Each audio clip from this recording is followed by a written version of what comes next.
এসব কিছু বলে নাই। আপনার ফ্যামিলি বলে নাই, তাতে আমার কি? আপনি তো আমাকে বলতে পারতেন, আপনি কেন আমাকে ঠকালেন?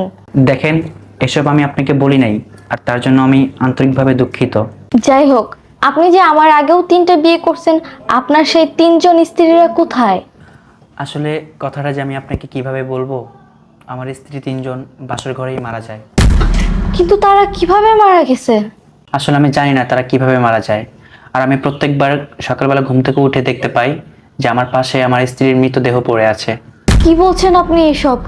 দেখেন, আমার না মহান আল্লাহ তাআলার উপরে বিশ্বাস আছে, আমাদের কিচ্ছু হবে না। আচ্ছা ঠিক আছে। আচ্ছা শুনেন না, আমি না অনেক টায়ার্ড, চল শুয়ে পড়ি। এই, আপনি আমাকে ছুবেন না, আর আপনি আমার কাছে আসার চেষ্টা করবেন না। আপনি যদি আমার কাছে আসেন তাহলে আমি আমার নিজেকে কন্ট্রোল করতে পারবো না। আরে আমরা তো স্বামী স্ত্রী, চলেন না শুয়ে পড়ি। আরে কি হয়েছে আপনার? আপনি এমন করতেছেন না? আরে কি হয়েছে আপনার? ছাড়েন।